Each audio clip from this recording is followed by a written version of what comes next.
জাহান্নামের আগুন এত মারাত্মক, এত কঠিন, শরীরের যে কোনো জায়গায় লাগার সাথে সাথে কলিজা পুরিয়া সরকার হয়ে যাবে। আল্লাহ তুমি আমাদের সবাইকে মাফ করিয়ে দাও। এ আমার যুবক বাবারা, ঈমানকে মজবুত করো।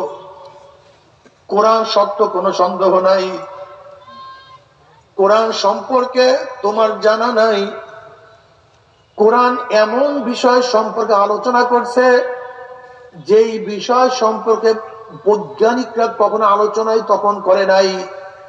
কোরআন যেই সময় সূর্য জগৎ নিয়ে আলোচনা করছে, বিজ্ঞানীরা সেই সময় সূর্য জগৎ নিয়ে আলোচনা করে নাই। কোরআন ঊর্ধ্ব জগৎ নিয়ে যখন আলোচনা করছে, বিজ্ঞানীরা সেই সময় ঊর্ধ্ব জগৎ নিয়ে আলোচনা শুরুই করে নাই। কোরআন ভূগর্ভ নিয়ে যখন আলোচনা করছে, বিজ্ঞানীরা তখন ভূগর্ভ নিয়ে আলোচনাই করে নাই। কোরআন যখন সাগর নিয়ে আলোচনা করছে, বিজ্ঞানীরা সাগর নিয়ে গবেষণাই শুরু করে নাই। কোরআন যখন পানি নিয়ে আলোচনা করছে, বিজ্ঞানীরা তখন পানি নিয়ে আলোচনা শুরুই করে নাই। কোরআন যখন ভ্রূণ নিয়ে আলোচনা করছে, বিজ্ঞানীরা তখন ভ্রূণের চিন্তাও করে নাই। কোরআন মানুষের সৃষ্টি রহস্য নিয়ে যখন আলোচনা করছে, বিজ্ঞানীরা তখন সৃষ্টি আলোচনাই করে নাই। অথচ এত বছর আগে কোরআন যা আলোচনা করছে একটাও ভুল নাই, একটাও ভুল নাই, সব ঠিক, সব ঠিক। আমার যুবক বাবার, আমার মুরব্বী বাবার, আমার পর্দা মা বোনেরা, যখন বিজ্ঞানীরা যে বিষয় আলোচনা করে না, আমার মাওলা সেই বিষয় আলোচনা করছে। সেই বিষয় যে সব কিছু ঠিক থাকতে পারে, আমার মাওলা যে কবর নিয়ে আলোচনা করছে, কবরও সে ঠিক। আমার মাওলা যে কিয়ামত নিয়ে আলোচনা করছে, কিয়ামতও ঠিক। আমার মাওলা যে মিজান নিয়ে আলোচনা করছে, মিজানের মধ্যেও কোনো সন্দেহ নাই। আমার মাওলা যে পুসরাত নিয়ে আলোচনা করছে, তার মধ্যেও কোনো সন্দেহ নাই। আমার মাওলা যে জান্নাত নিয়ে আলোচনা করছে, ভুল নাই। আমার মাওলা যে জাহান্নাম নিয়ে আলোচনা করছে, তার মধ্যে কোনো সন্দেহ নাই। আমার যুবক বাবারা, আমার মুরব্বী বাবারা, খুব ভালো মতো বুঝিয়া শুনিয়া মাওলার কবরে যাইও।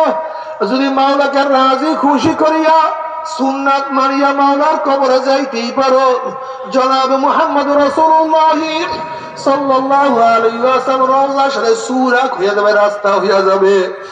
ফেরেশতারা প্রশ্ন, মান হাজার রাজুল, চেনো ওই ব্যক্তিকে?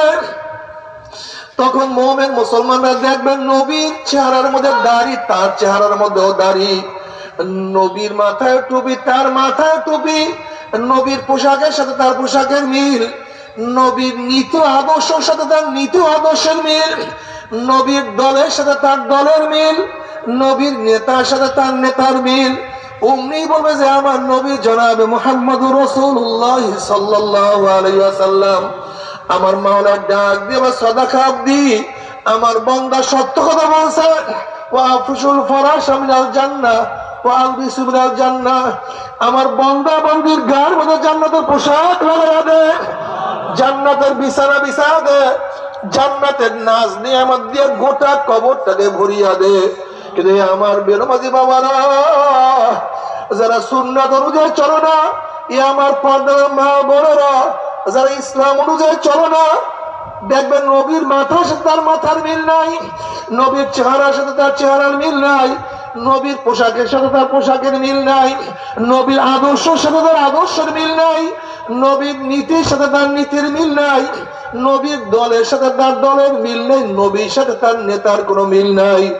তখন নাফরমান বলবে,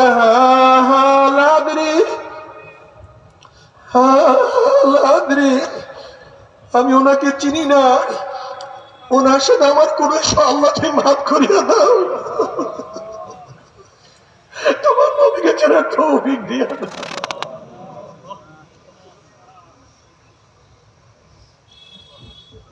আল্লাহ তোমার নবীকে চেনার তৌফিক দিয়া দাও।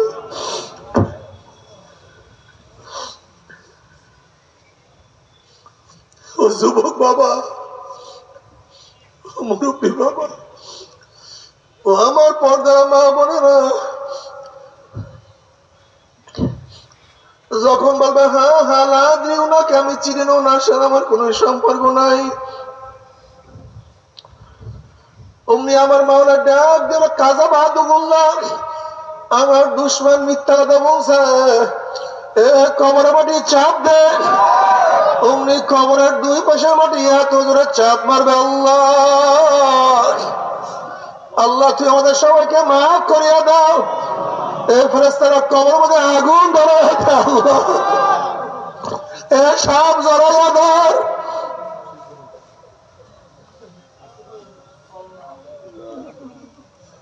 আযাবুল কবর হাক্কুম, কবরে আযাব সত্য, কোনো সন্দেহ নাই রে বাবা।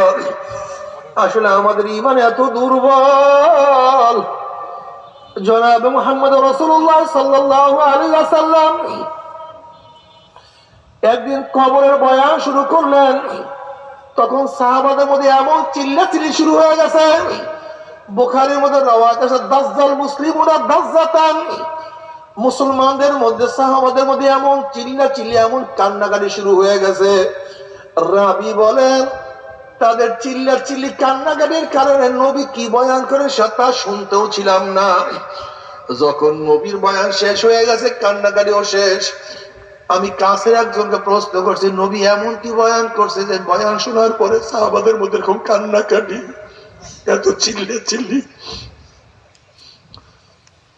তখন সেই ব্যক্তি জবাব দেবে নবী আলাইহিস সালাতু ওয়াস সালাম বয়ান করছে অচিরি কবরের মধ্যে দাজ্জালের ফিতনার মতো ফিতনার সম্মুখীন হইতে হবে। শুধু এই বয়ানটুকু শোনার পরে সাহাবাদের মধ্যে চিল্লাচিল্লি শুরু হয়ে গেছে। আল্লাহ তুমি আমাদের সবাইকে মাফ করিয়া দাও। বাবারে কত কবরে আগুন দেখা যায়, কত কবরে ধোঁয়া দেখা যায়, কত কবরে 1 বছর 100 বছর 1000 বছর পরেও কাপনের কাপন সহ লাশ তাজা পাওয়া যায়। আমার জ্ঞানী বাবারা, পর্দালা জ্ঞানী মা বোনেরা, আজকে দুনিয়ার ব্যবসায় একবার লস খেলে বারবার ব্যবসা করিয়া লাভ করার আশা করা যায়।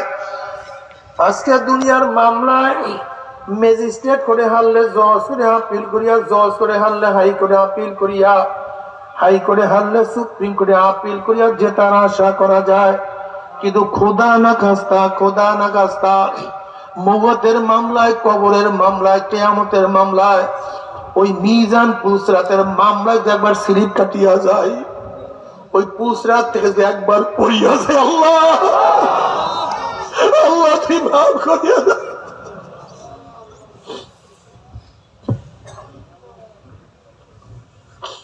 তুমি কি কোরআনের মধ্যে আয়াত দেখো না আল্লাহ পাক কি বলেন?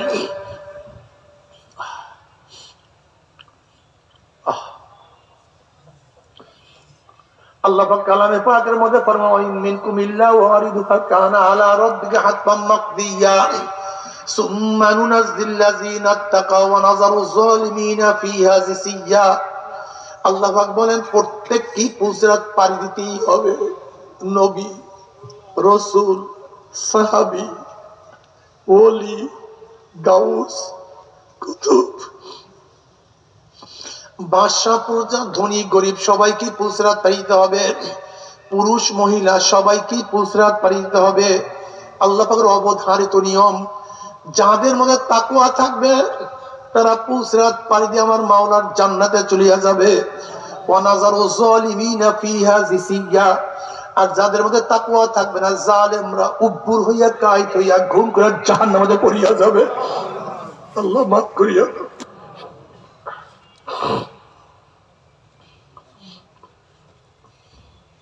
আহ